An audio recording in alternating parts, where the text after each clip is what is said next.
Tonight I want to show you the great secret of life.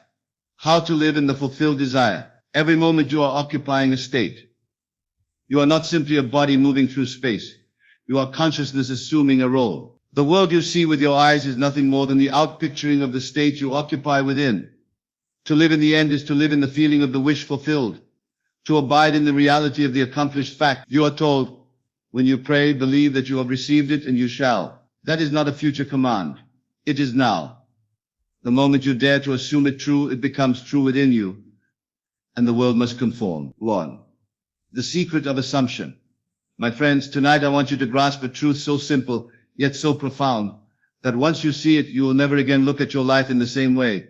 It is the secret of assumption. The whole of Scripture, the whole of creation, the whole of your experience rests upon this foundation. What you assume to be true, though denied by your reason and ridiculed by your senses, it persisted in, will harden into fact. Now let us begin at the beginning. Every man and woman is living within a state of consciousness. That state, though invisible, is the cause of the visible world. Your assumption, what you accept and consent to as true, determines the state you occupy. And the state you occupy produces the conditions of your life. It is not chance. It is not accident. It is not the will of some power outside of you. It is the operation of the law of assumption. You desire to be free, to be successful, to be loved, to be secure. But as long as you look upon these as conditions you must strive for, you place them always beyond reach. They remain hopes, wishes, possibilities, never realities. The moment you dare to assume that you are already the one you long to be, at that very moment the world within you shifts. You enter into a new state. And that state, if you remain faithful to it, must outpicture itself in the events of your world. What does it mean to assume? It means to take upon yourself the feeling of the wish fulfilled. It means to dwell in the conviction that what you desire is already accomplished. You do not wait for proof. You do not ask how. You do not beg for signs. You simply say within yourself, I am, and having declared it, you abide in it. When I speak of assumption, I do not mean some fleeting fancy that comes and goes. I speak of a deliberate act of imagination, an inner claim that you hold until it feels natural. In the beginning it may feel strange. Your reason may mock you. The senses may laugh and say, it is not so. But if you persist, if you clothe yourself again and again in the assumption of fulfillment, soon it takes on the tones of reality. Then it becomes natural. And when it becomes natural, it manifests. This is the great secret. Assumption precedes manifestation. The world is nothing but frozen assumption. Everything you see, your home, your bank account, your relationships, are crystallized states of consciousness once assumed and now made visible.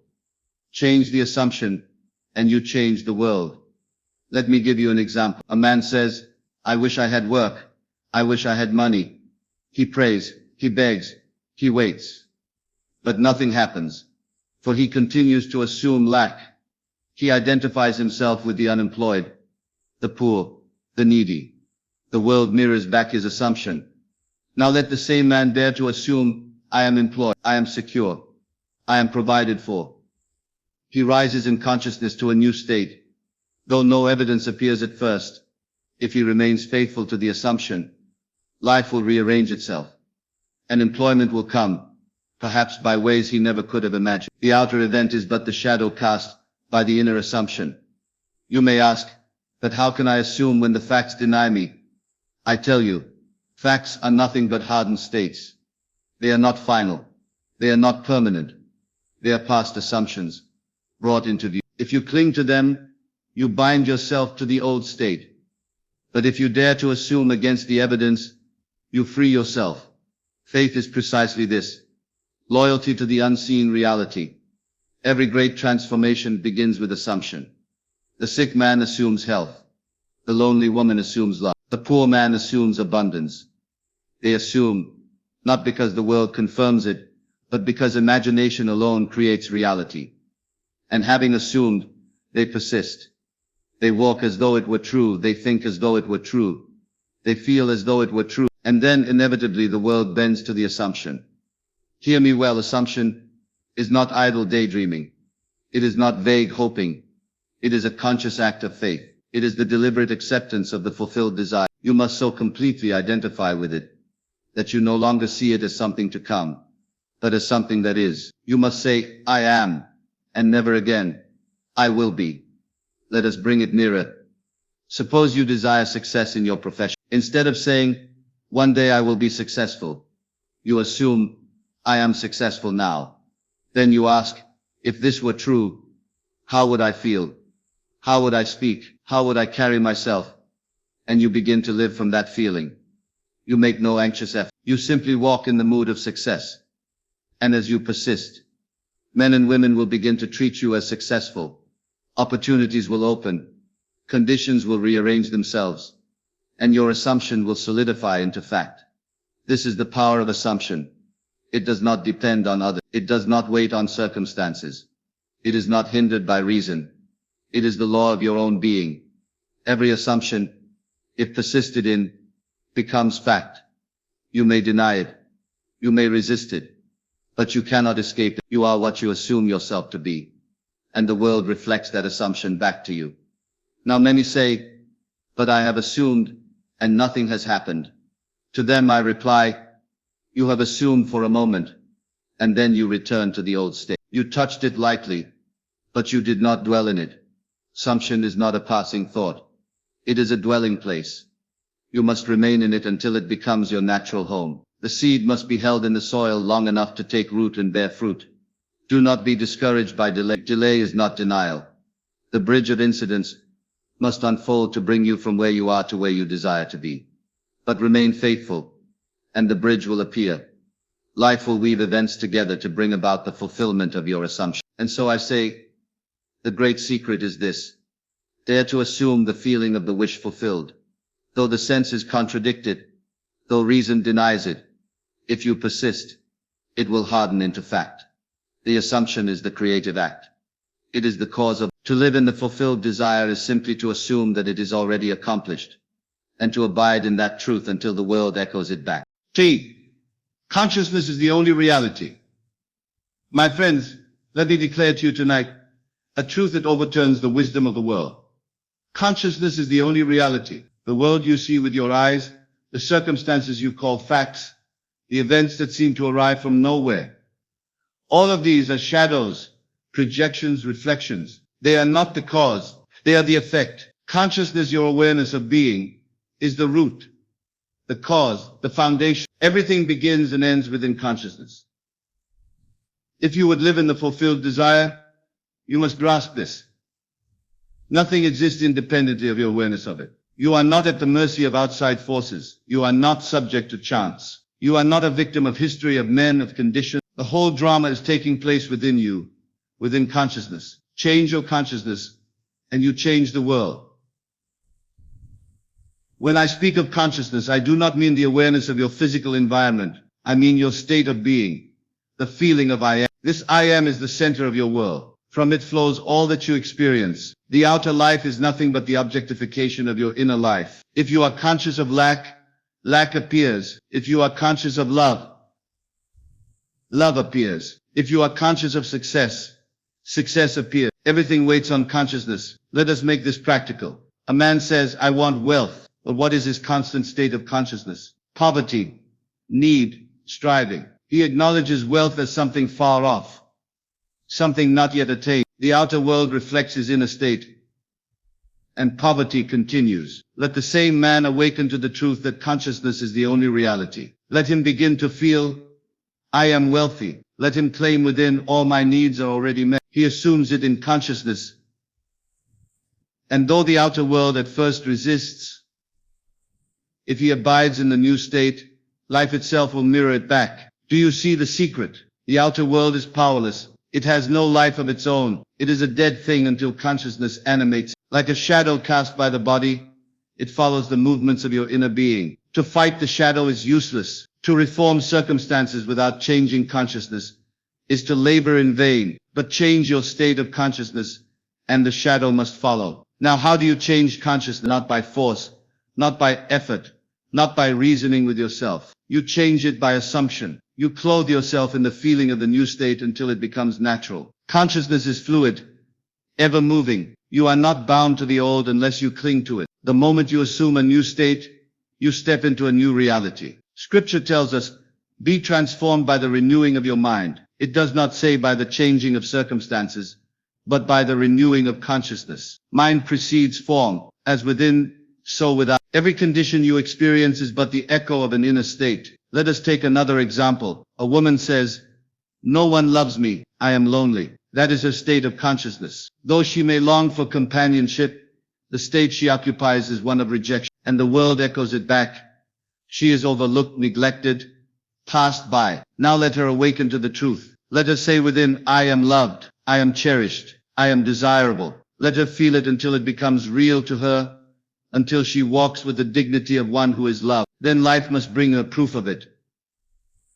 For consciousness alone is reality, and the world cannot but obey. You may object, but the facts deny it. And I say, facts are nothing but old states made visible. They are dead things. Why give them power? Look always to consciousness. If you would see a new world, you must assume a new state. Do not think consciousness is something weak, something abstract. Consciousness is the power of God within you. It creates, sustains, and transforms. There is no limit to what it can do. The same consciousness that dreamed this vast universe into being is the consciousness in you saying, I am. The whole of creation lies within your awareness. Consider your own life. How many times have you said within yourself, I always fail? And failure came. How many times have you declared, nothing ever works out for me, and the world proved you right? And yet when you dared to believe in success, when you carried within a sense of expectancy, opportunities appeared as if by magic. Was it chance? No, it was consciousness objectifying itself. This is the key to all manifestation. You are not seeking to change things. You are seeking to change consciousness. The things are shadows. The reality is within. To live in the fulfilled desire, you must so completely accept the new state in consciousness that you no longer look to the outer for confirmation. You stand unmoved, knowing that consciousness is the cause and the world must follow. Now let me emphasize, consciousness is not merely passive awareness. It is creative awareness. Every moment you are imagining, assuming, feeling. Every moment you are giving birth to conditions. Most men and women do it unconsciously and then blame the world. But the awakened one does it deliberately. He assumes the state of his fulfilled desire and abides in it. He knows that consciousness is reality, and he lets the shadow follow. So I ask you tonight, what are you conscious of being? If you are conscious of being insecure, then insecurity is your world. If you are conscious of being abundant, then abundance is your world. You cannot escape it. The outer reflects the inner. Always, to change the outer, you must change the inner. You need not beg.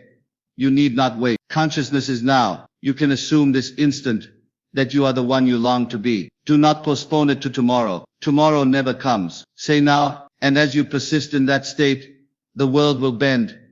Conditions will rearrange. People will play their parts, and the invisible will become visible. This is why I tell you, consciousness is the only reality. It is the foundation. It is the cause. It is the beginning and the end. The world is a mirror. Consciousness alone is real. And the great work is not to reform the mirror, but to reform self. For when self is reformed, the mirror must reflect the change. So tonight as you leave this hall, remember you are not bound by facts. You are not bound by circumstances. You are not bound by reason. You are bound only by your state of consciousness. Change that and everything changes. Hold fast to the truth that consciousness is the only reality, and you will live in the freedom of your fulfilled desire. 3.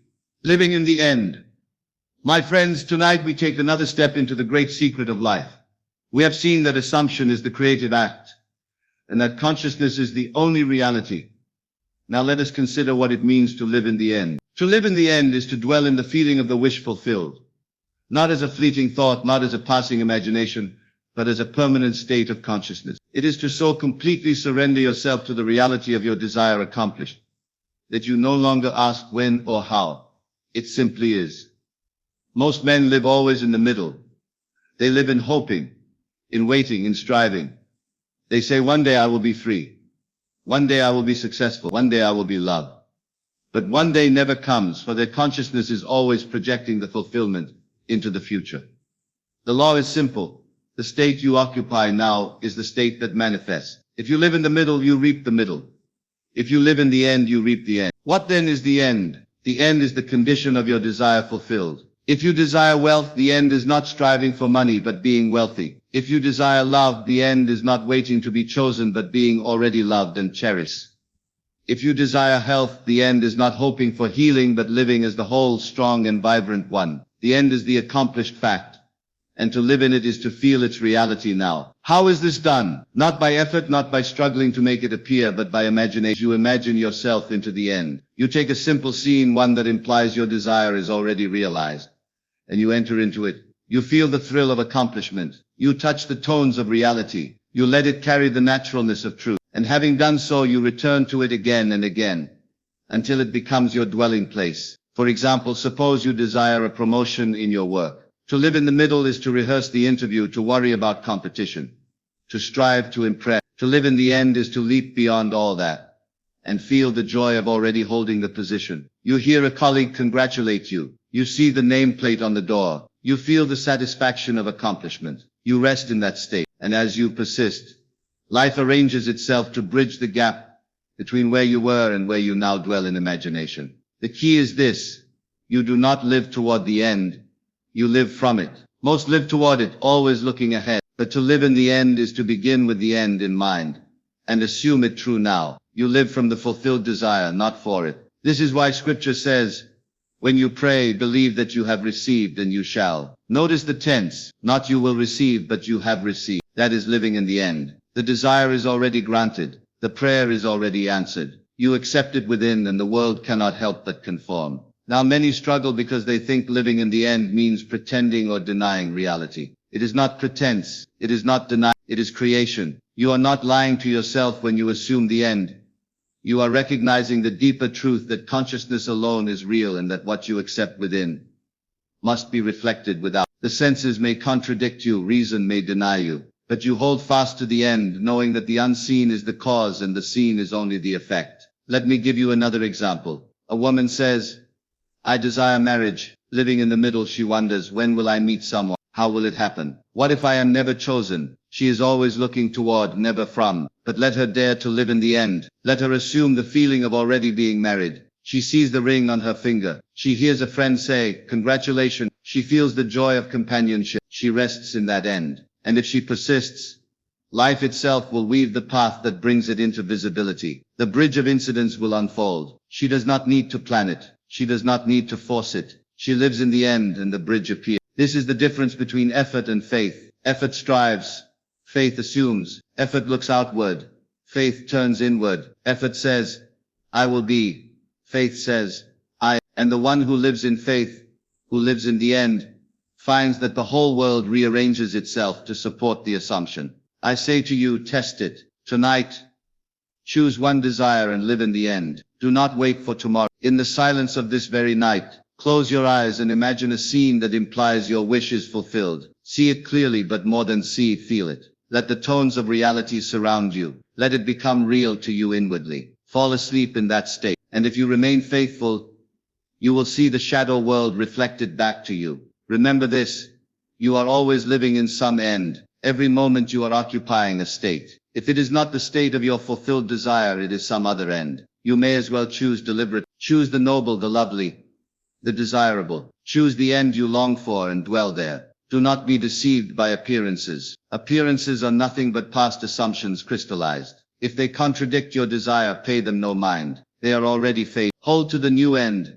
and the old must dissolve. To live in the end requires discipline, for the senses will tempt you to return to the old. But persist. Every time you are drawn back, return again in imagination to the fulfilled desire. The more you dwell there, the more natural it becomes. And when it feels natural, it is done. This is the secret of all great achievement. The inventor lives in the end of his invention completed. The artist lives in the end of his work accomplished. The dreamer lives in the end of his vision realized. And because they live there, the world eventually bows to their assumption. So tonight I invite you, stop living in the middle. Stop hoping, waiting, striving. Dare to leap to the end. Assume it is done. Feel it real. Walk in that state. And if you persist, you will prove to yourself the great law, that imagining creates reality, and to live in the end is to live in the freedom of your fulfilled desire. 4. Feeling is the secret. Tonight, I want you to understand something that lies at the very heart of creation. It is not enough to imagine. It is not enough to see pictures in your mind. It is not even enough to speak affirmations if they are empty words. The secret is feeling. Feeling is the creative act. Feeling is the life. Feeling is the secret. Now, what do I mean by feeling? I do not speak of vague emotion, nor of excitement that flares up and dies. I speak of the deep inner conviction that comes when you identify yourself with your desire fulfilled. It is the inner acceptance, the consent of the heart that says, it is so. That feeling is the creative force that gives life to imagination. Without feeling, your imaginal act is a shadow, a lifeless thing. You can construct the most elaborate scene in your mind, but if it carries no feeling of reality, it will not move you. It will not impregnate the subconscious. It will not manifest. But the simplest imaginal act, if suffused with feeling, will bring forth fruit. Let us look at this closely. When you close your eyes and imagine, say, shaking hands with a friend who congratulates you on your success, what makes that act creative is not the image of the handshake, but the feeling of joy, of accomplishment, of fulfillment. That feeling is the seed. The scene is only the frame in which you plant the seed. The life of the seed is the feeling. Do you see now why so many fail? They repeat affirmations mechanically. They visualize pictures like daydreams, but they never enter into the feeling of the wish fulfilled. They remain spectators, never participants. To be creative, you must feel yourself into the state desired. You must touch it inwardly until it stirs you, until it feels real. The law is exact. You do not attract what you want. You attract what you feel. The feeling of wealth brings wealth. The feeling of love brings love. The feeling of success brings success. And the feeling of failure, of doubt, of fear, these too bring their own harvest. You are always planting. Every feeling is a seed. The question is, what are you planting? Now, feeling is not forced. It is not something you strain after. It is the natural result of assumption. When you assume the wish fulfilled, feeling arises of itself. You say, I am, and the feeling follows. That is why we emphasize assumption first. When you assume the end, the feeling comes, and that feeling, impressed upon the subconscious, creates the outer world. The subconscious mind, my friends, is not moved by words, but by feeling. It hears only the language of emotion, conviction, acceptance. You may say 1,000 times, I am wealthy, but if you feel poor, the subconscious registers poverty. You may say, I am loved, but if you feel unwanted, the subconscious records rejection. The subconscious always accepts what you feel to be true. That is why feeling is the secret. Consider this. When you recall a past event vividly, what gives it power? Not the image, but the feeling attached. A childhood memory comes alive because you feel again what you felt then. In the same way, when you imagine the future, it becomes real when you feel it now. The feeling collapses time. The future becomes present. That is creation. Let us make it practical. Suppose you desire abundance. Do not merely picture stacks of money. Do not merely repeat, I am wealthy. Instead, ask, if I were truly wealthy now, how would I feel? Then assume that feeling. Perhaps it is a sense of freedom, of ease, of relief. Dwell in that mood. Feel the lightness of being free from worry. Feel the joy of giving generously. Let that feeling fill you, and the outer world will reshape itself in harmony with it. Or suppose you desire health. Do not simply deny illness. Do not fight against symptoms. Instead, assume the feeling of being whole. How would you feel if you were strong, vibrant, alive? Enter that state. Feel the ease of movement, the joy of energy, the peace of well-being. That feeling, impressed upon the subconscious, will manifest as health in the body. The principle never fails. Feeling is the secret. Now many will say, but I cannot feel it real. The senses overwhelm me. The facts are too strong. I tell you, persist. Return again and again in imagination. Each time you feel even a little of the end, you are impressing the subconscious. Do not judge by appearances. Do not demand instant results. Plant the seed of feeling and let it grow in secret. The harvest is certain, for the law cannot fail. Let me share with you another key.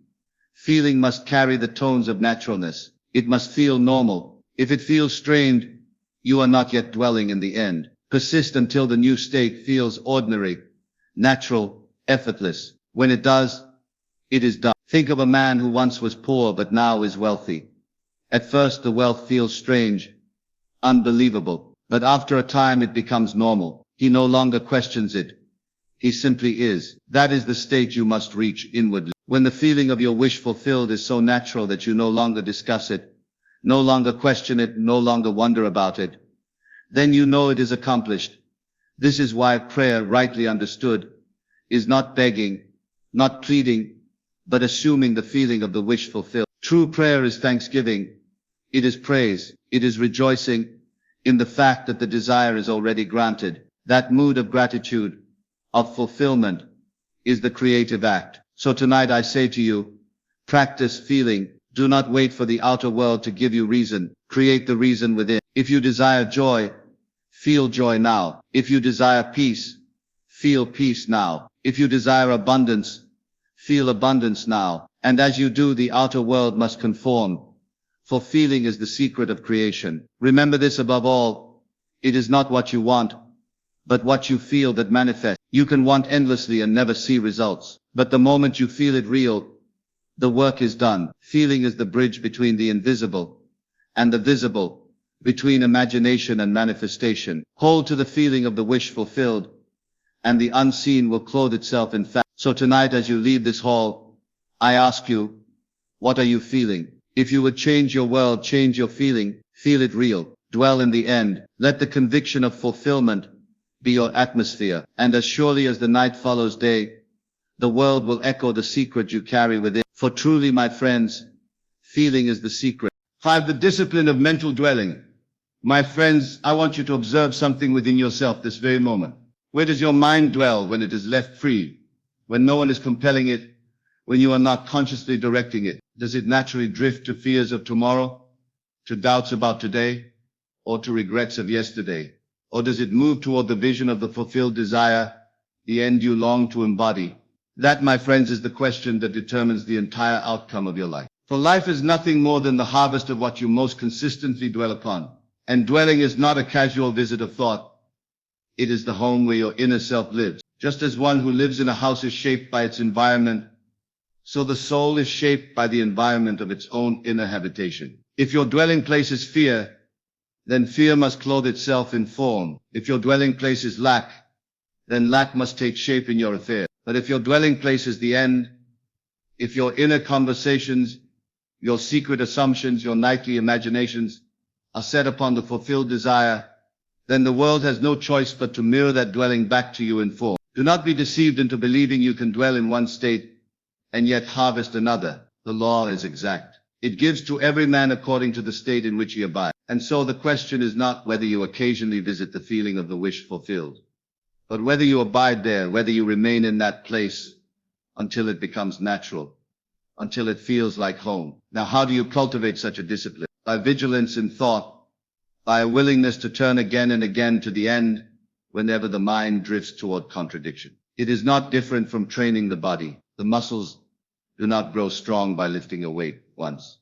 They grow by repeated discipline. So too the inner being grows strong by repeated acts of dwelling in the end. Let me give you a simple practice. Tonight when you retire, before sleep carries you into the depths, allow yourself to enter into the scene which implies your desire is already fulfilled. Do not merely think of it, feel it. Enter into it as you would enter into a room. Touch it with the tones of reality. If it is money you desire, hear the bank teller congratulate you on your balance. If it is love, hear the voice of your companion calling your name with affection. If it is health, feel the strength of your body and hear a friend say, "You look so well." Let it be real, let it be vivid, and dwell there until it feels natural. Now I tell you, when you first attempt this discipline, the old dwelling places of fear and doubt will call you back. Just as an old house calls to a man who has lived there for many years, so your former states will try to reclaim you. But you must gently, persistently refuse to return. You do not argue with fear. You do not wrestle with doubt.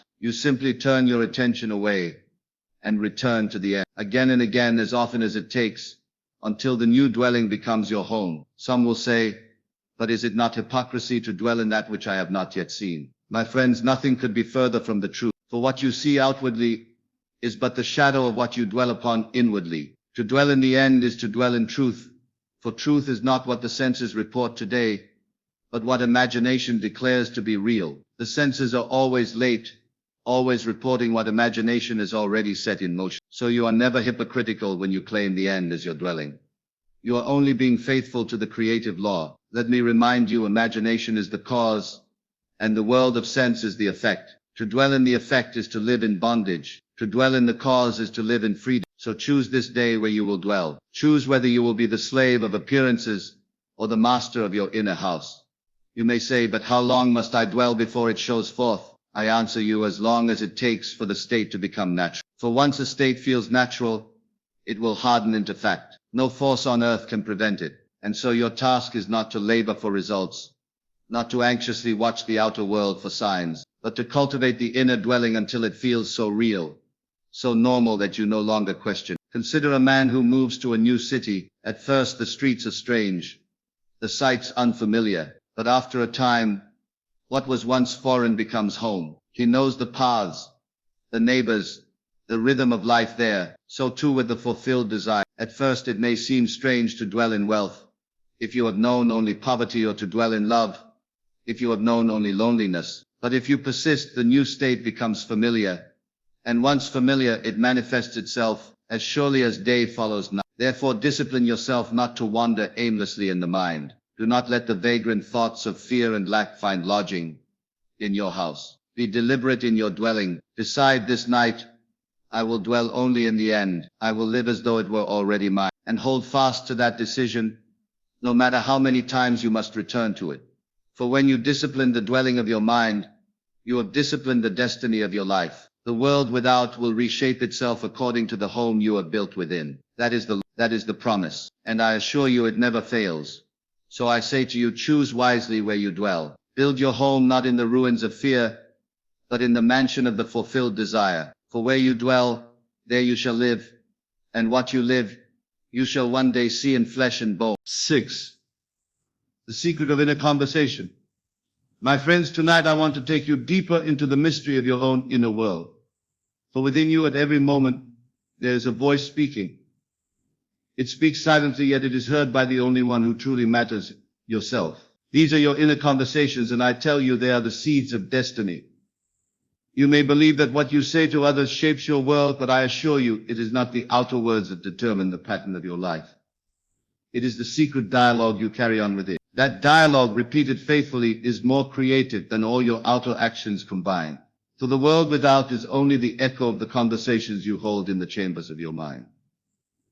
Now ask yourself, what do you say inwardly? What do you hear when no one else is present? If you were to transcribe your inner speech of one day, what story would it tell? Would it be the story of success, of health, of joy, of love, or would it be the tale of fear, of doubt, of complaint, of lack? For whatever the story, it is this that life will act out upon the stage of your world. Let me illustrate. A man desires to prosper, yet all day long in the secrecy of thought, he argues with creditors, he rehearses fears of unpaid bills, he mutters silently, I cannot afford it, or it always goes wrong for me. Outwardly he may smile, he may affirm wealth in public, but inwardly his conversation denies the very thing he seeks. And so he cannot prosper, for life takes him at his inner word, not his outer mask. Another desires companionship. Outwardly she declares, I know love will find me. Yet inwardly as she moves about her day, she hears herself saying, no one ever stays, I am always left behind. I am not wanted. And so though she may attend gatherings and dress with beauty, the secret conversation betrays her. It calls forth from life the very echo of her inner speech, loneliness. This, my friends, is the law. As within, so without. The inner word made flesh is the outer experience. Therefore, if you would change your world, you must change your inner speech. How is this done? By becoming aware, first of all, of what you are saying inwardly. Watch yourself this very day. Catch the drift of your thought. Listen to the conversations you hold when no ear hears but your own. You will discover that you have been telling the same story for years and that story has hardened into the facts you call your life. But here is the power: you are not bound to continue the same tale. You may change the script at any moment. You may revise the dialogue and speak inwardly as one who already lives in the end. For remember, the fulfilled desire is not a far-off dream. It is a present reality waiting only for your acceptance. And the way you accept it is by speaking as though it were already true. When you walk through the day, let your inner words match the state you desire to see. If wealth is your aim, let your inner voice say, I am provided for. All things come to me in abundance. If health is your aim, let your inner speech be, I am strong, I am whole, I am full of life. If love is your desire, hear within yourself the voice of another saying, I love you, I am with you, I delight in you. Let these conversations take root, and they will soon draw companions from the unseen to play their parts upon the stage of life. Some will say, but is this not only imagination? And I tell you, imagination is the only reality. For what is imagination but the inner world clothed in images? And what is the outer world but imagination crystallized into fact? So if you wish to alter the fact, alter the imagination. Change the conversation. But let me warn you, do not treat this as a casual amusement, for the law is precise, and it works whether you believe it or not. If you allow idle, negative, fearful words to dwell within, they will bear fruit as surely as the sun rises. And if you cultivate loving, bold, triumphant words, these too will bear fruit. The law is impartial. It returns to every man the harvest of his sowing, and the sowing is the inner word. Therefore discipline yourself, catch the wandering tongue of thought, and redirect it. If you find yourself arguing with lack, stop. Turn the conversation. Hear instead the sound of abundance. If you find yourself rehearsing failure, stop. Speak instead as one who has already succeeded. Do this not once but persistently until the new dialogue takes root and becomes the natural tone of your inner life. Let me give you an example. Suppose you are seeking a position. Rather than rehearsing fears of rejection, begin even now to hear the congratulatory voice of a friend. Imagine him saying, I knew you would get it. Well done, I am so happy for you. Hear the tone, feel the joy, make it real in your imagination. Then carry that conversation with you. Let it replay in the background of your mind as you walk, as you eat, as you work. Soon it will feel as though it already happened, and in time, life will echo back the same conversation in the outer world.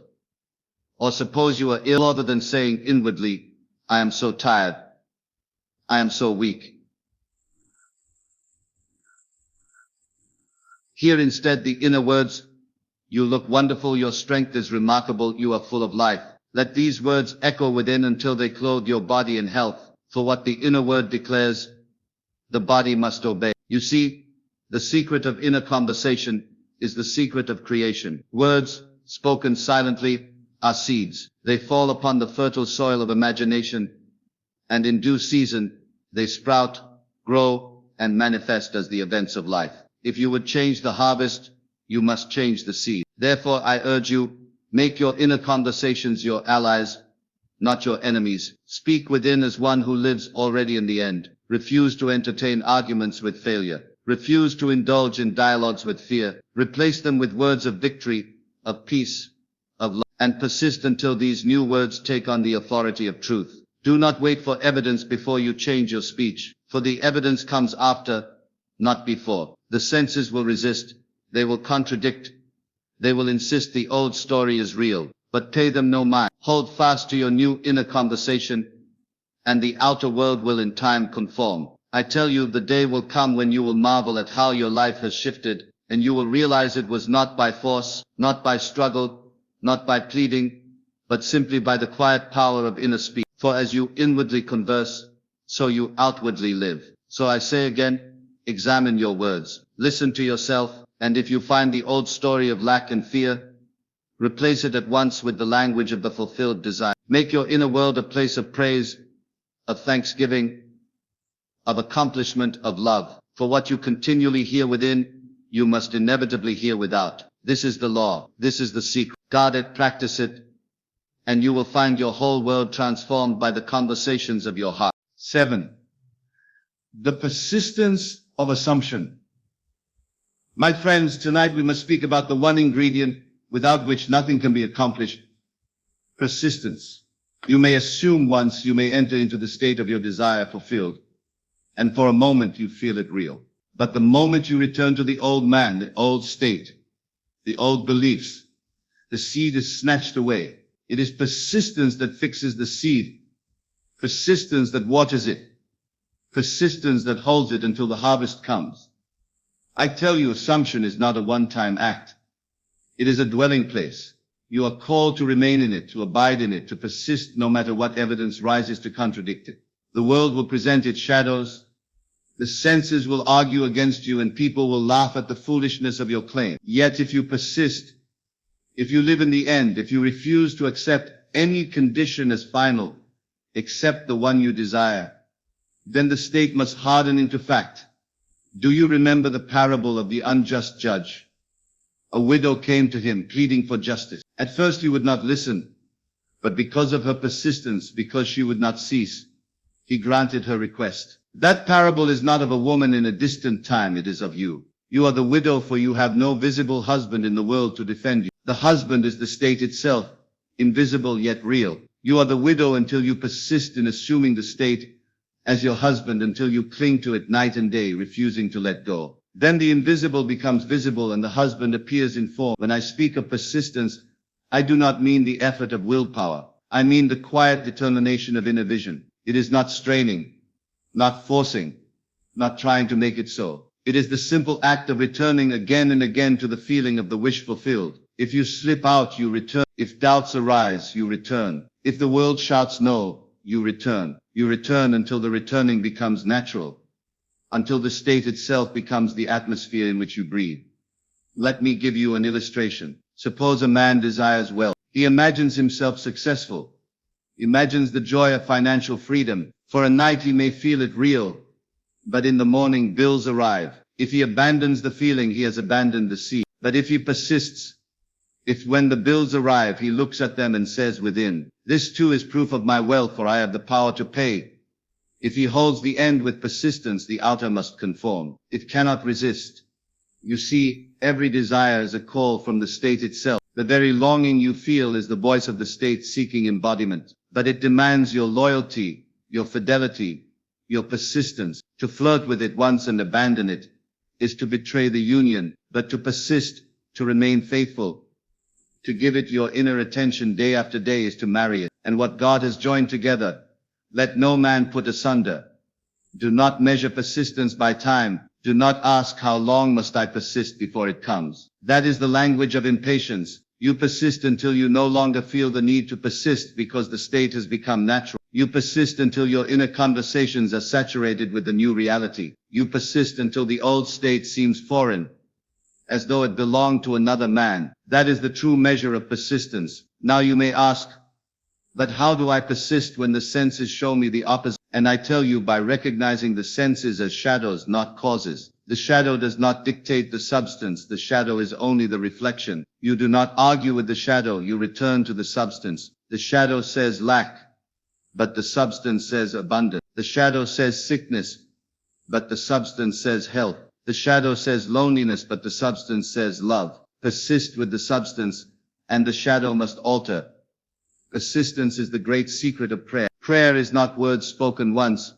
Prayer is the feeling maintained, the assumption held, the end lived in as if it were present. You are always praying, for your inner state is your constant prayer. The question is not, do I pray enough, but what state am I persisting in? If you persist in fear, you pray fear into being. If you persist in doubt, you pray doubt into form. But if you persist in fulfillment, you pray fulfillment into manifestation.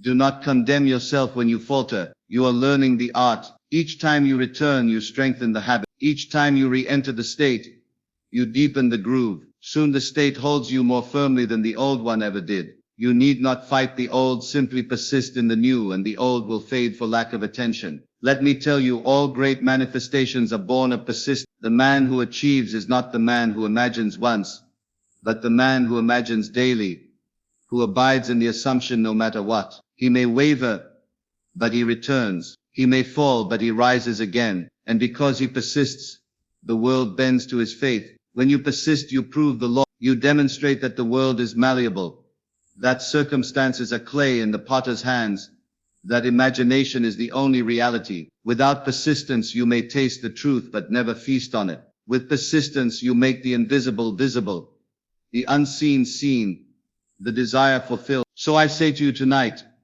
choose your state, enter it, and persist. Let no man, no evidence, no circumstance drive you out. Hold it with the tenacity of love, for love clings to its beloved. And if you love your desire, you will persist in it until it takes form. Do not wait for signs. Do not ask for confirmation. Persist in the assumption itself and the signs will follow. They cannot help but follow. For assumption is the seed and persistence is the water. And when the seed is watered faithfully, the harvest is certain. Therefore persist, my friend. Persist when it is easy. Persist when it is hard. Persist when the world says yes. Persist when it says no. For the world is only echo, and you are the voice. The echo must change when the voice persists. Live tonight in the end, and when you wake tomorrow, persist again. Day after day, night after night. Return to the state. Dwell in it, breathe in it, until it becomes the atmosphere of your soul. And when it does, nothing can keep it from you, for it is already yours. That, my friends, is the persistence of assumption. 8. Dwelling in the end. My friends, let us now turn to one of the greatest keys you will ever discover. The art of dwelling in the end. If you grasp this, if you make it the foundation of your daily life, you will know the secret of creation. For the end contains the beginning, and the state to which you constantly return becomes the state that shapes your world. When I speak of dwelling in the end, I do not mean to daydream vaguely about what you desire. I do not mean to wish or to hope, for these belong to the barren world of shadows.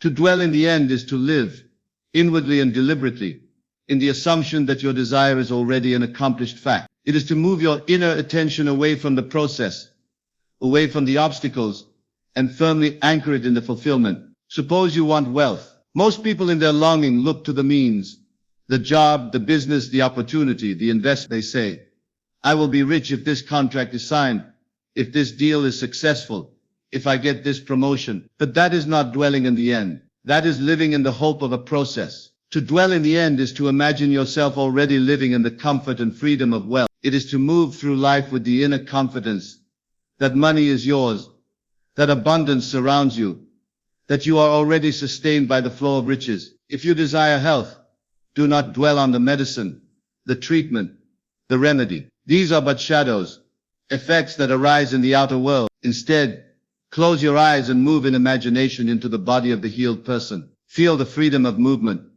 the vitality, the energy coursing through your being. See yourself walking with strength, living with vigor, breathing with ease. This is dwelling in the end. It may seem too simple, yet I tell you, the simplicity is the genius. When you live from the end, you are aligning yourself with the only reality that matters, the fulfilled state. Everything else, the conditions, the circumstances, the so-called facts of life, must rearrange themselves to conform to that inner conviction. Consider this.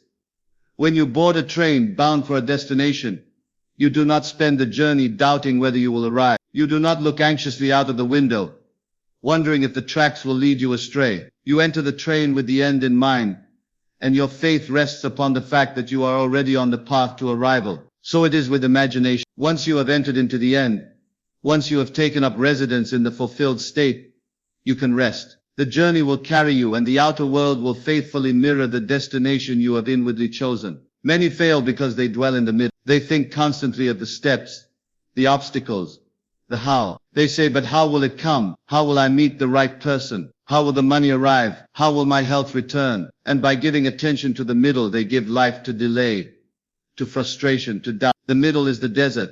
The end is the promised land. Do not wander in the desert. Step boldly into the promise. Let me illustrate with a simple story. A woman once told me she longed to own her own home. For years she saved money, searched listings, spoke with agents, but nothing worked out. I asked her, do you see yourself in the home you desire? She admitted she had been thinking only of the process, saving, waiting, searching. I said, forget the process. Imagine tonight that you are in the very home you want. Feel the walls around you. Walk through its rooms in your imagination. Fall asleep knowing you are already there. She did. Within months, circumstances unfolded with such precision that she obtained her home with ease, in a way she never could have planned. She entered the end, and the end called forth the means. This is the power I want you to grasp. The end generates the middle. You need not concern yourself with the steps. If you will boldly occupy the fulfilled desire, the steps will present themselves without effort. The phone call will come. The door will open. The opportunity will appear. These are but shadows cast by the light of your assumption. Now do not think that dwelling in the end means ignoring the outer world. No, you will still act.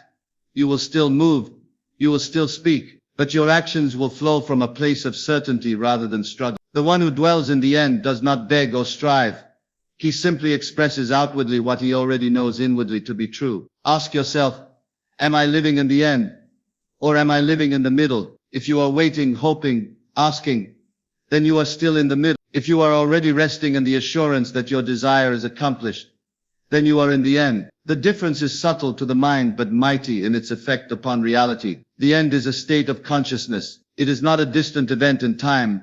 It is a present awareness. When you say I am, and then add to it the quality of your fulfilled desire, you are placing yourself in the end. Say within yourself, I am wealthy, I am loved, I am free, I am healthy, I am secure. Do not add, I will be or I hope to be. These place your desire in the future, and the future is always one step away. Say I am, and mean it. This is dwelling in the end.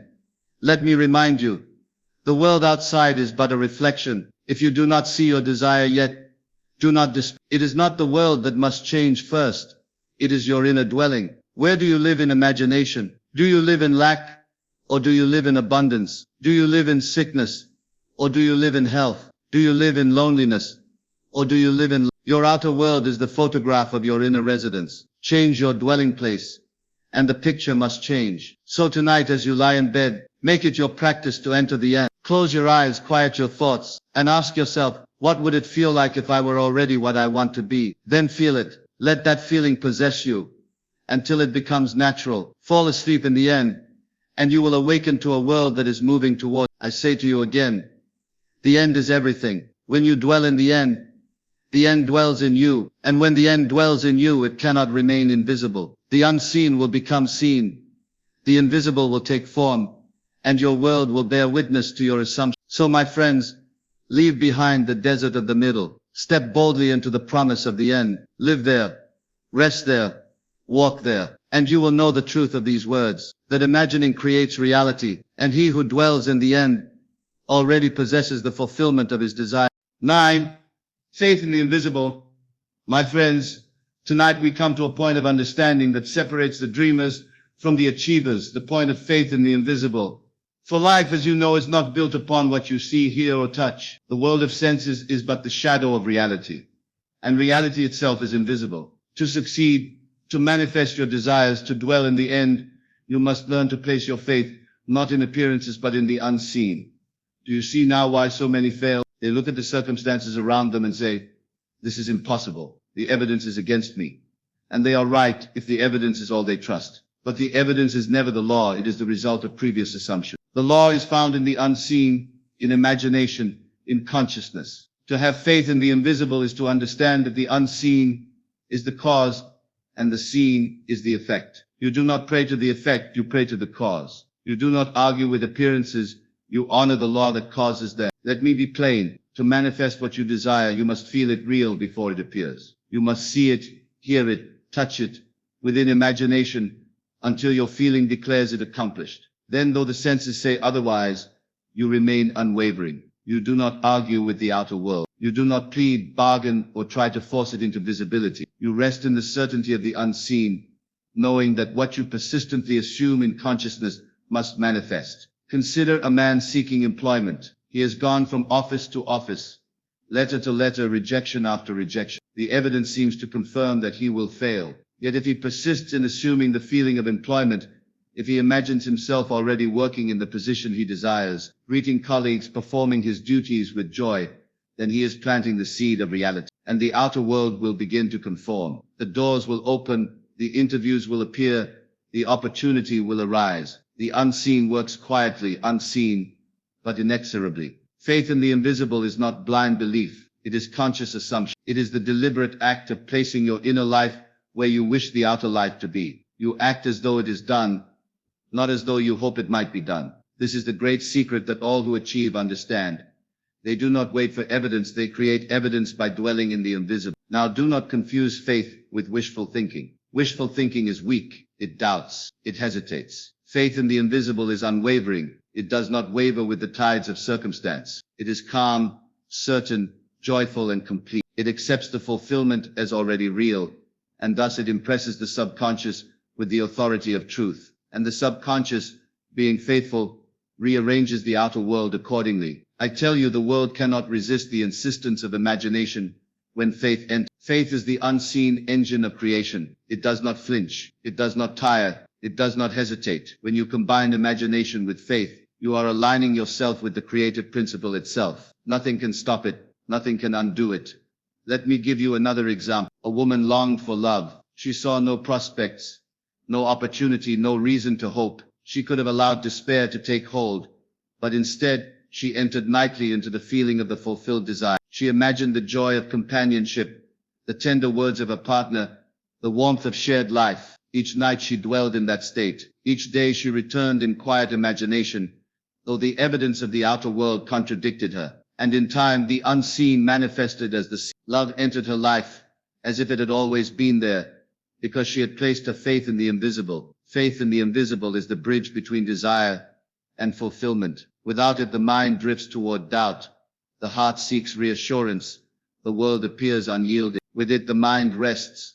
The heart rejoices, and the world conforms to the inner assumption. Now I tell you this, practice it consciously. Each night, each morning, each quiet moment, imagine your desire as already real. Enter into the scene, feel it, hear it, touch it in imagination. Then, no matter what occurs in the outer world, remain faithful to the unseen. Refuse to allow appearances to shake your certainty. Return to the feeling of the wish fulfilled as often as necessary, and persist. Some will say, but the world is so contrary, so harsh. How can I remain faithful? And I say that is precisely the test. When all evidence seems opposed, faith in the invisible must remain unwavering. The greater the opposition, the greater the proof. When the manifestation occurs, the unseen has never failed to reveal itself to those who persist. Faith in the invisible requires courage. It is the courage to believe in what cannot yet be touched, heard, or seen. It is the courage to place your inner life above the outer appearances. It is the courage to live in the end before it becomes visible. And when you do, the outer world will eventually align with the inner state.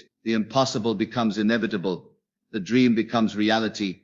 The unseen becomes the seen. Remember, the invisible is not imaginary. It is the reality of consciousness. The world of senses is but a shadow, a reflection, a mirror. To dwell in the unseen is to dwell in the source of all creation. To ignore the invisible is to struggle in the shadow. To embrace the invisible is to walk freely in power and certainty. So I say to you tonight, place your faith in the invisible. Live in it, move in it, speak as though it is real. Do not ask for proof. Do not wait for signs. Let your inner state declare it done. Persist in this state with joy and conviction. And watch, as surely as the sunrise, the outer world transforms, bending to the authority of your assumption. Faith in the invisible is the law. Faith in the invisible is the secret. Faith in the invisible is the only path from desire to fulfillment. 10.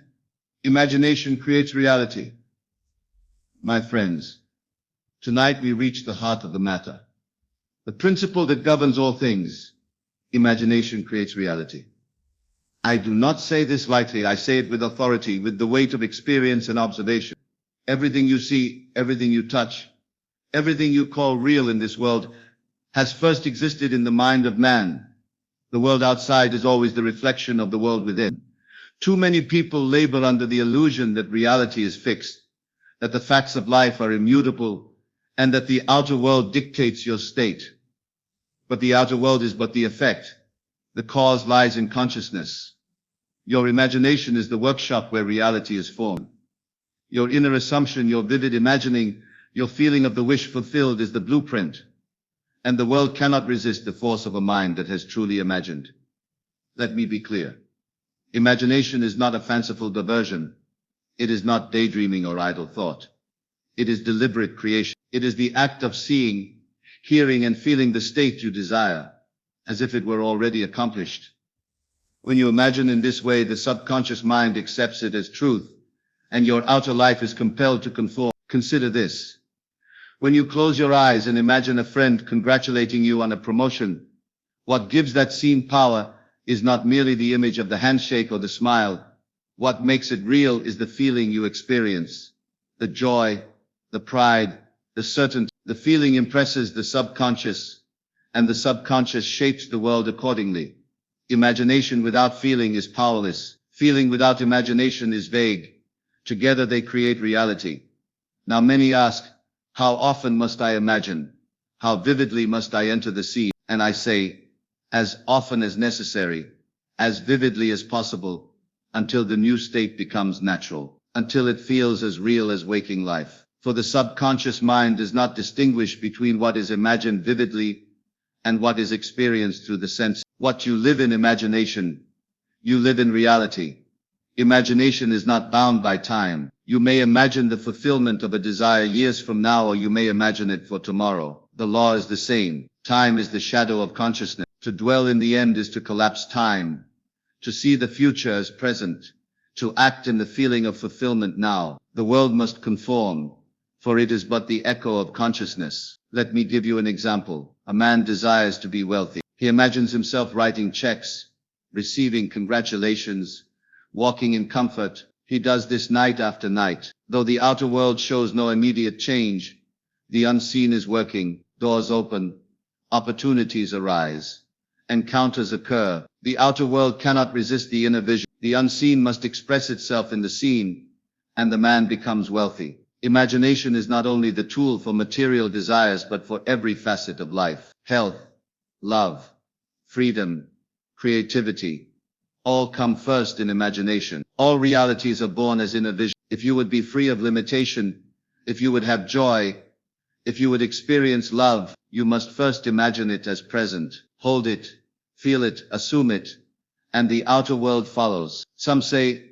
I cannot imagine clearly. My friends, clarity comes with practice, with persistence, with faith. Begin with small scenes, small desires. Enter them fully, feel them, let them consume your attention for a brief time each day. As you gain skill, the imagination becomes a mighty instrument, capable of shaping your entire world. Do not be deceived into thinking imagination is separate from life. It is life. All life you know is the product of imagination. What you call history, society, science, art, all are first imagined, then realized. Man is always creating, whether consciously or unconsciously. Those who fail are those who create unconsciously, allowing the habitual assumptions, the fears and the doubts to shape their lives. Those who succeed are those who create consciously, deliberately, and persistently in the end. The critical factor is the assumption. You do not imagine the process, the obstacles, the steps. You imagine the end. You assume the state of fulfillment,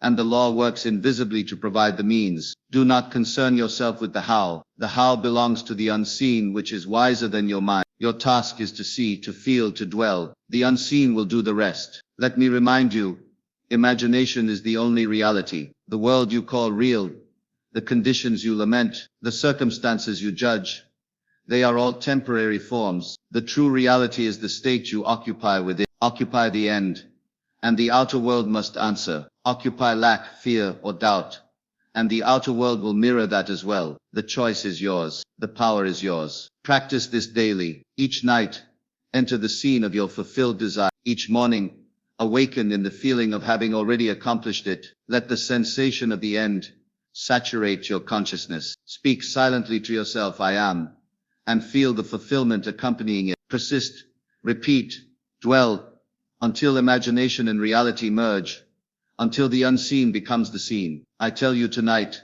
nothing can prevent a mind that truly imagines. The outer world will bend, circumstances will shift, doors will open, and all things will move toward the assumption held firmly within. Imagination is not a fantasy.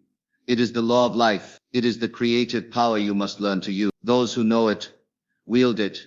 Those who ignore it, are bound by the shadows of circumstance. So I say to you again, assume the end, enter it fully, feel it real, persist in it. Make imagination the compass, the guide, the law by which you live, and you will discover, as all who have walked this path do, that imagination is not only powerful, it is reality itself. 11. Living. Living from the end. My friends, tonight I wish to speak of a principle that is simple, yet it is the foundation of all manifestation, living from the end. To live from the end is to exist in the state of the fulfilled desire now, rather than waiting for circumstances to change. It is the art of embodying the reality you seek before it appears in the world of senses.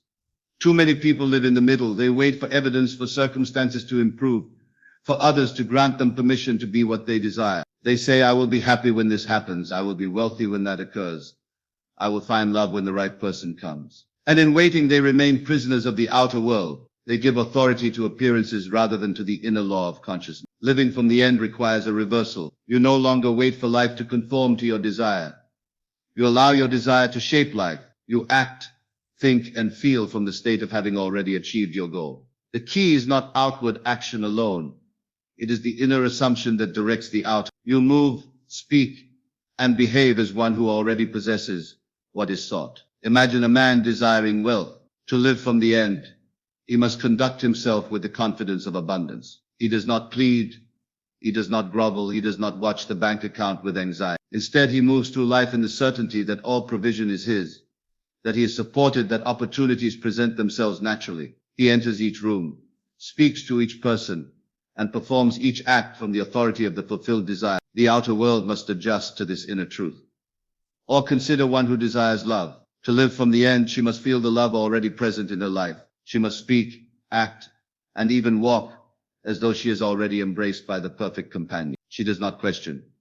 She does not plead.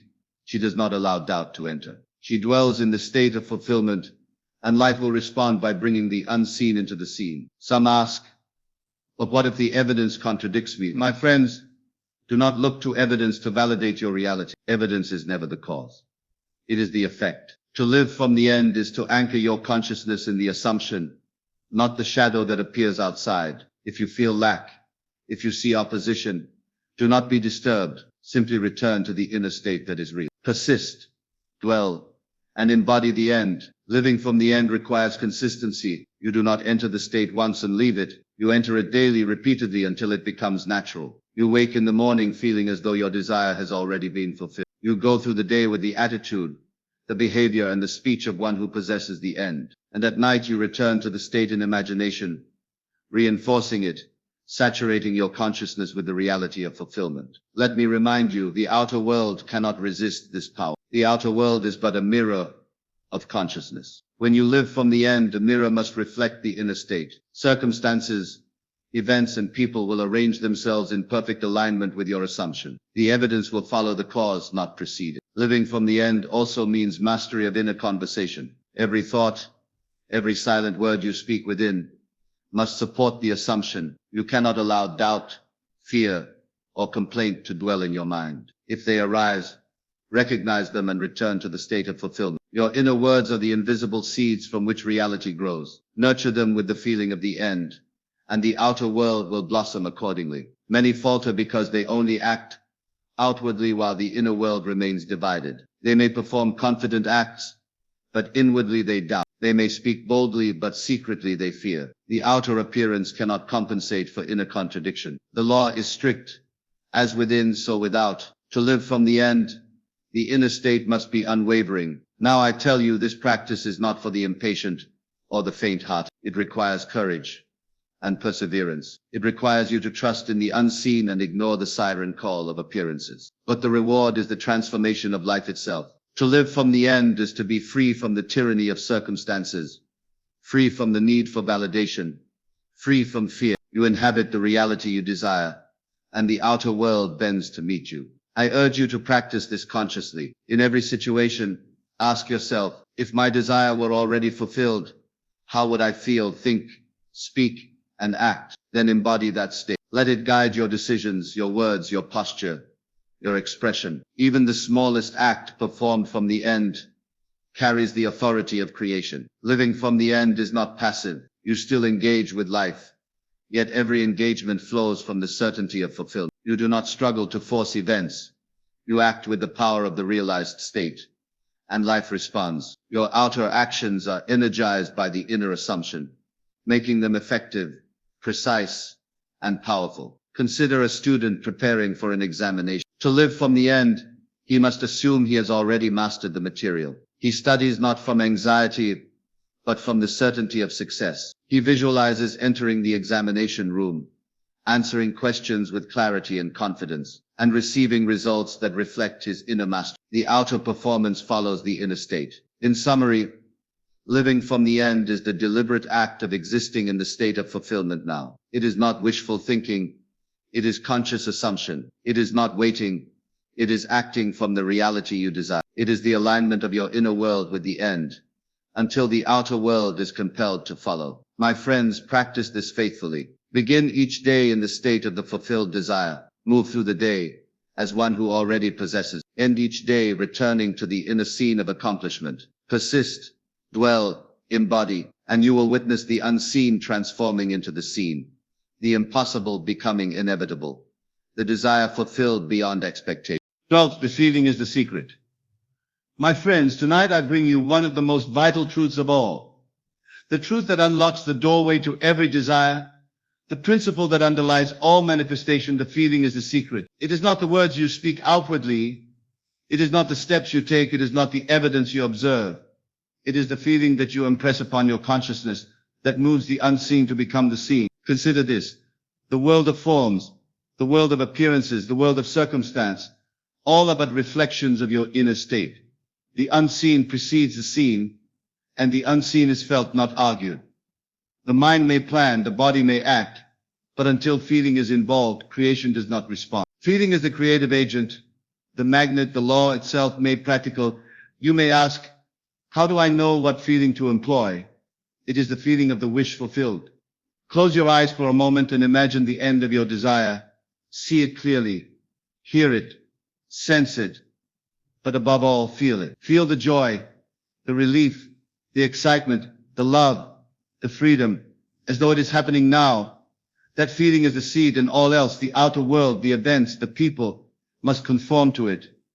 Many people struggle because they approach life intellectually. They think about wealth, they think about love, they think about health, but their thoughts are cold, dry, and disconnected from feeling. Without feeling, imagination is impotent. It cannot impress the subconscious. The outer world will not obey. Feeling alone carries the power to impress reality into being. Let me illustrate. A man desires a particular promotion. He may think logically, if I work hard, I may receive it. Yet his thoughts are empty without feeling.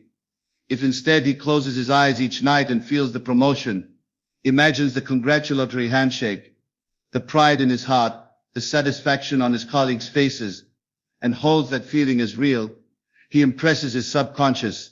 The unseen law responds, and opportunities arise naturally. The outer world aligns with the inner state. This principle is universal.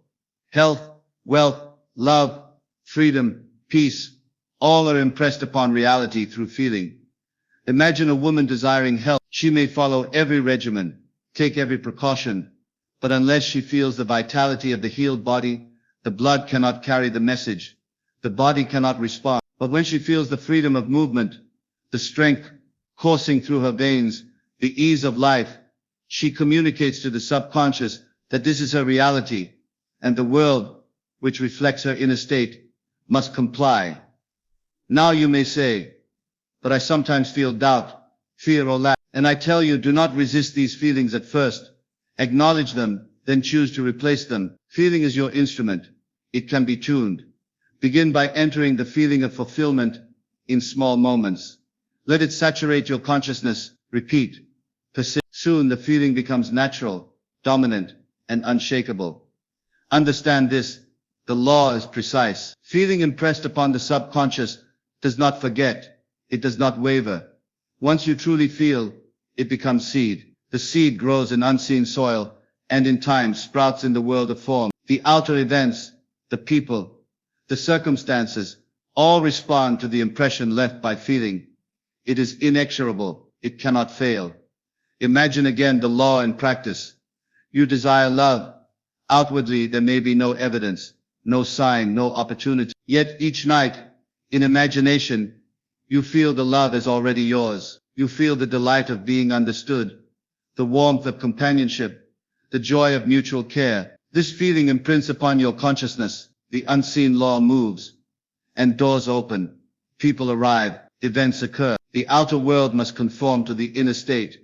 Notice, my friends, that the feeling does not speculate. It does not worry. It does not ask for proof. It simply exists as fact. The mind may debate. The senses may contradict. Yet feeling carries authority. Feeling is the secret of prayer, the secret of meditation, the secret of creation itself. Without it, words and actions are shadows. With it, reality responds instantly, inevitably. To employ this principle effectively, make it a discipline. Each day, identify the state you wish to embody. Close your eyes, enter the scene, live it fully in your imagination. Breathe the feeling of the fulfilled desire. Saturate your consciousness with it. Carry it with you as naturally as you carry the breath. Return to it whenever the outer world challenges you. Persist until the feeling becomes dominant, until it dominates thought, until it directs every action. Remember, the outer world cannot contradict your inner state. It may seem contrary. It may appear opposed, but the outer is but a mirror. The mirror does not dictate reality. It reflects it. When you impress the subconscious with the feeling of the wish fulfilled, the reflection must change. The shadow becomes light. The impossible becomes inevitable. The desire manifests. Let me repeat. Feeling is the secret. Thought without feeling is powerless. Action without feeling is empty. Words without feeling are vain. Feeling alone impresses reality. Cultivate it. Enter it. Dwell in it. Saturate your being with it. Let it govern your inner conversation, guide your imagination, and shape your life. And as you do, you will know the truth of this principle. For your world will begin to change, silently, irresistibly, miraculously. So I urge you tonight, do not merely wish, do not merely hope, do not merely imagine, feel. Feel as if your desire is accomplished. Live in the sensation of fulfillment. Persist in that feeling. Carry it into your daily life, and watch as the unseen bends to your consciousness. The law is certain, the principle is precise, and the results are inevitable. 13. Revision and mental diet. My friends, tonight we speak of two indispensable practices that refine your inner world and align it with your desires. Revision and mental diet. These are the instruments by which you correct the errors of the past, control the influences of the present, and direct the unfolding of your life. Without them, the mind remains scattered, the imagination diluted, and the unseen law unheeded. Let us first consider revision. Everyday events occur. People speak, circumstances unfold in ways that may seem contrary to our desire. We meet disappointment, witness failure, feel slighted, or encounter opposition. And yet none of this outer world has power over your inner state, unless you grant it that power. Revision is the deliberate act of returning to those events and imagining them as you wish they had been. It is the act of rewriting the past in consciousness to conform to the end you desire. Consider a man who had an argument with a friend, leaving bitterness and anger in his heart. He may believe the world has wronged him, that the evidence is fixed, that reconciliation is impossible. Yet if he revises the scene, enters it in imagination, as he wished it had occurred, sees the conversation ending in understanding, feeling the warmth of friendship restored, he impresses the subconscious with the corrected reality. And in time, the outer world, the evidence, the people involved, respond to the revised inner state. The law always conforms to the inner assumption. Revision is not mere fantasy. It is not pretending or denying. It is recognizing the mutable nature of reality, understanding that the past is not fixed, except in memory, and impressing the subconscious with the state of fulfillment. The subconscious accepts only what is presented as real. By revising, you are presenting reality as it should have been, and the law which knows no error brings the outer world into harmony with this inner truth. Now let us speak of mental diet. Just as the body thrives on nutritious food and suffers under garbage, so the mind flourishes on worthy thoughts and languishes under negativity. The mental diet is the practice of carefully choosing what enters your mind and what you allow to linger there. Each thought you entertain is a seed, and your inner world will bear fruit according to the seeds you nurture. Observe your thoughts, your inner conversation. How often do you complain, doubt, judge, or fear. These are destructive seeds, and if uncorrected, they will manifest in your world. Mental diet is the discipline of refusing to entertain such thoughts. Instead, deliberately replace them with assumptions consistent with your desire fulfilled. Do not argue with contrary appearances. Simply refuse them a place in your consciousness and return to the inner state that serves the end. Consider a woman concerned with health. Each day she notices signs of weakness or discomfort. Without a mental diet, she dwells on these symptoms, magnifies them in thought, and feeds her subconscious with lack. But by applying a mental diet, she observes these appearances without judgment, then deliberately impresses the feeling of vitality and wellness. She imagines her body restored, vibrant, and strong. Her inner state governs the outer manifestation, and the body responds accordingly. Revision and mental diet work together. Revision corrects the past, mental diet shapes the present. Both serve the same purpose, to align your consciousness with the state of fulfillment. Both teach you that reality is not fixed, that consciousness is supreme, and that imagination, carefully directed, governs life. Without these practices, you may attempt to manifest, yet you will be pulled by old impressions, by careless thoughts, by the shadows of the past. With them, you take control. You become master of your world. Let me illustrate further. Suppose you have repeatedly failed in relationships. You may carry memories of rejection, hurt, and misunderstanding. Each memory, if left uncorrected, reinforces the same outer pattern. But if each night you revise the day, revisiting incidents in imagination and altering them to reflect harmony, understanding, and love, you impress the subconscious with a new reality. Coupled with a mental diet where you refuse to dwell on old fears, suspicions, or doubts, you reshape the inner state. In time, the outer world, reflecting this state, brings the relationships you imagined. The law is precise. You do not need to force reality. You do not need to manipulate others or struggle against circumstances. You only need to control the inner, to correct the past, to guard the present, to dwell in the end. The outer world will faithfully obey. Revision and mental diet are the tools of the conscious creator. They are simple, yet their effect is profound, transforming ordinary lives into lives of power, fulfillment, and joy. You must be diligent. Daily practice is essential. Each evening, review the day, imagine events as you wish they had been, fill in the gaps, correct the mistake, then monitor your thoughts for the following day. Refuse negative speculation. Feed only those assumptions consistent with your end. Persist in this discipline until it becomes habitual. The subconscious will accept the new pattern, and the outer world will inevitably follow. Remember, the subconscious is not critical. It does not reason. It accepts the impression offered and works to externalize it. If you consistently impress it with fulfillment, revision, and purity of thought, it will deliver results. If you neglect these practices, it will deliver according to old habits, old assumptions, and neglected impressions. The choice is yours. The law is impartial. It obeys with perfect precision. In conclusion, my friends, revision and mental diet are not mere exercises. They are the very method by which reality is created. Through revision, you correct the past. Through mental diet, you govern the present. Through both, you align your consciousness with the state of fulfillment. This alignment is the foundation of all manifestation. Without it, desire struggles to emerge. With it, the unseen law works tirelessly on your behalf, bringing the invisible into perfect form. So I urge you tonight, practice revision with care, guard your thoughts with discipline, and persist in dwelling in the end. Take control of your consciousness, shape it, refine it, let it guide your life, and as you do, you will witness the miraculous, the inevitable, the manifestation of every desire that has been impressed upon your inner world. 14. The law of assumption in action. My friends, tonight we come to the practical application of everything we have spoken of. The law of assumption in action. The law of assumption is simple in principle, but profound in its effect. Assume the feeling of your wish fulfilled, and reality must conform. Yet knowing the law intellectually is not enough. It must be lived, practiced, and applied deliberately until it governs every thought, every action, every moment of life. Let us consider what it means to assume. To assume is to live inwardly in the state of the fulfilled desire. It is to speak, act, and think from that state.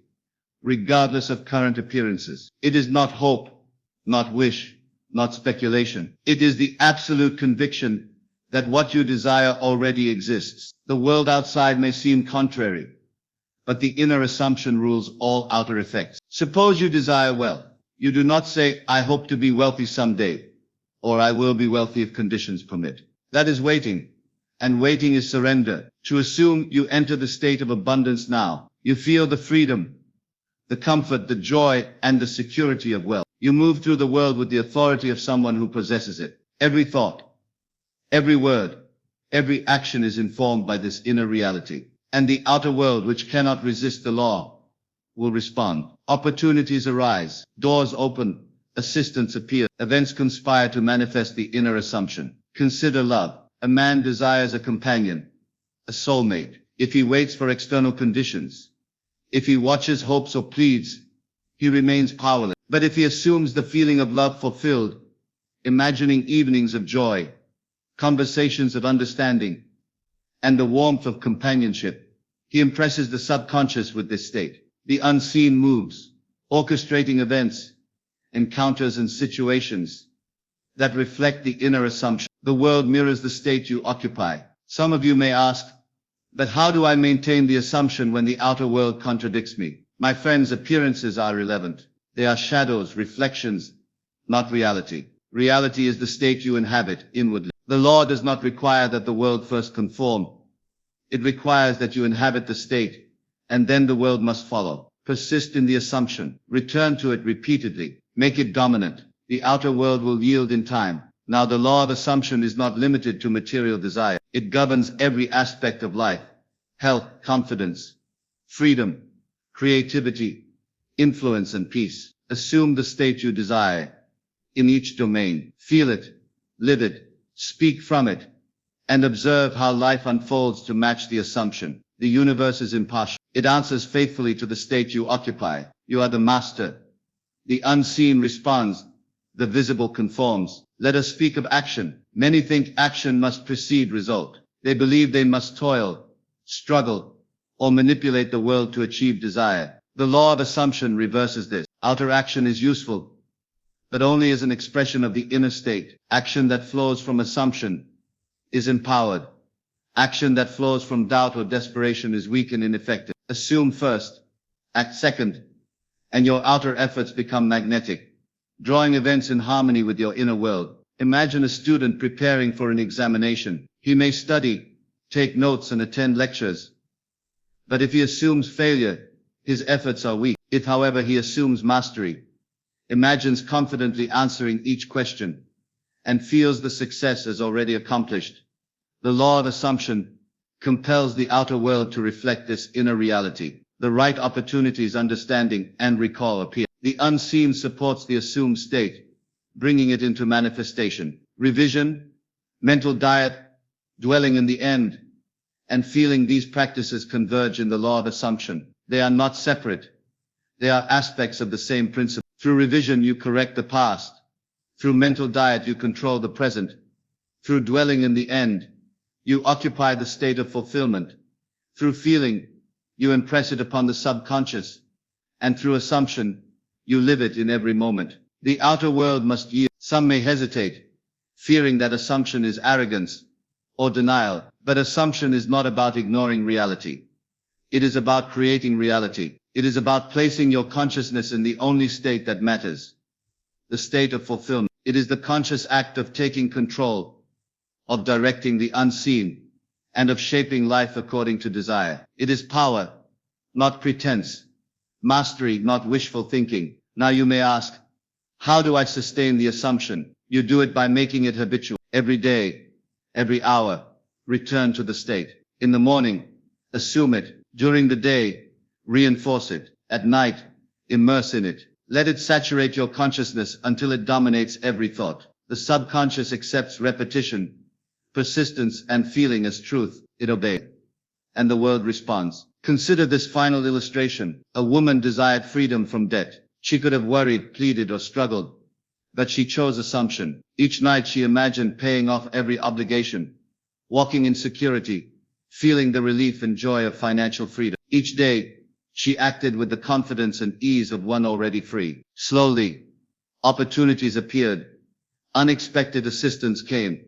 Circumstances shifted. In time, her financial state reflected the inner assumption she had maintained. The law of assumption had acted, unseen yet invincible. My friends, take this principle to heart. Assume, dwell, feel, revise, control your mental diet, and persist. Live as though the desire is already fulfilled. Make the assumption the governing state of your consciousness. The unseen will move. Events, people, and circumstances will align. The impossible will become inevitable. The world outside is powerless to resist the world within. The law of assumption is not theory. It is practice. It is not hope. It is reality. It is the secret behind every great success, every love fulfilled, every life transformed. Learn it, apply it, live it, and you will experience the miraculous unfolding of life according to your conscious intent. 15. The fulfilled life. My friends, tonight we come to the final and most vital teaching of our journey, living the fulfilled life. We have spoken of imagination, feeling, faith, revision, mental diet, dwelling in the end, and assumption. All these principles converge in this moment. For to live the fulfilled life is to embody all the truths we have discussed, to manifest your desires effortlessly, and to experience the richness of creation as your natural state. The fulfilled life is not merely the attainment of objects, circumstances, or positions. It is the state of consciousness that knows no lack, no limitation, no fear. It is the inner condition in which every desire is already accomplished, every hope already realized, every longing already satisfied. It is the life of joy, peace, and certainty, irrespective of outer appearances. Too many people chase fulfillment in the outer world. They say, I will be happy when I earn more, when I find love, when circumstances change. And yet, outer conditions are but reflections of inner assumptions. To seek fulfillment outwardly is to chase shadows. To live the fulfilled life, you must first occupy it within. You must feel it, assume it, dwell in it, and let the unseen law shape the outer world to mirror your inner reality. Consider this: a man may have wealth, status, and recognition, yet remain unfulfilled. Another may appear poor in the eyes of the world, yet live in peace, joy, and freedom, fully content with life. The difference is not in circumstance, it is in consciousness. The fulfilled life is a matter of inner state, not outer condition. It is the art of living in the end, of assuming the wish fulfilled, of knowing that all is already yours. To live the fulfilled life, you must begin each day in the state of accomplishment. As you awaken, do not dwell on lack, worry, or fear. Instead, see yourself in imagination as already having attained your desire. Feel the joy, the satisfaction, the freedom, the love, the abundance as real now. Carry this state through the day. Let it inform every action, every word, every thought. Persist in this consciousness, and the world outside will respond with perfect fidelity. Revision continues to play its role in the fulfilled life.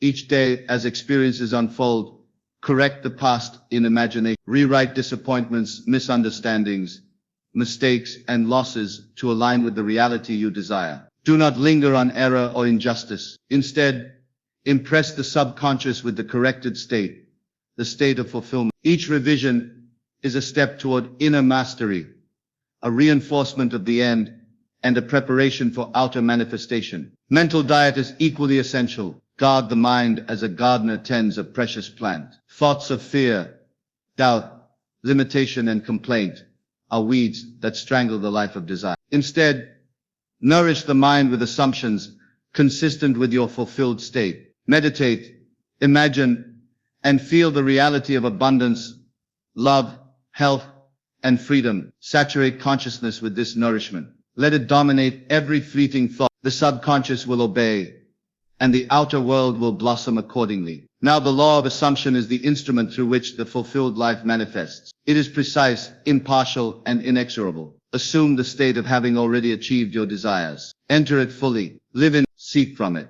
act from it.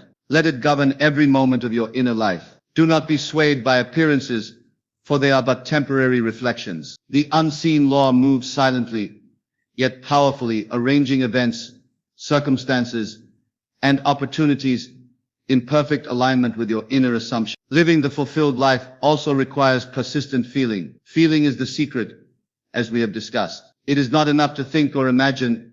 You must feel the reality of fulfillment as if it were happening now. This feeling communicates to the subconscious, which then orchestrates the outer world to match the inner state. Joy, gratitude, confidence, and certainty are the emotions that power creation. Cultivate them. Immerse yourself in them. Let them saturate every corner of your consciousness. The fulfilled life is also freedom from the tyranny of time. When you dwell in the end, you collapse the distance between desire and realization. You no longer wait, hope, or fear. You exist in the state of accomplishment now. Past regrets and future anxieties lose their hold. The present becomes a stage upon which the assumed state plays itself out. You act with authority, creativity, and power, knowing that the unseen law is already in motion. Observe how the fulfilled life expresses itself outwardly. Those who live it exude confidence, calm, and magnetism. Their actions are efficient, decisive, and effective because they are informed by the inner state of mastery. Opportunities appear, relationships flourish, obstacles dissolve, circumstances bend without effort. The outer world becomes a faithful reflection of the inner reality, as it must, for the law cannot resist the assumption held with conviction and feeling. Let me remind you, the fulfilled life is not static. It is dynamic, evolving, and creative. Each desire once fulfilled reveals new horizons. Imagination continues to expand. Feeling continues to impress. And the law continues to respond. Fulfillment is not the end of effort. It is the beginning of conscious creation on ever higher level. To live fully is to be an active participant in the shaping of life, guided by the inner state of accomplished desire. So I urge you, my friends, as we close this journey, take these teachings and practice them diligently.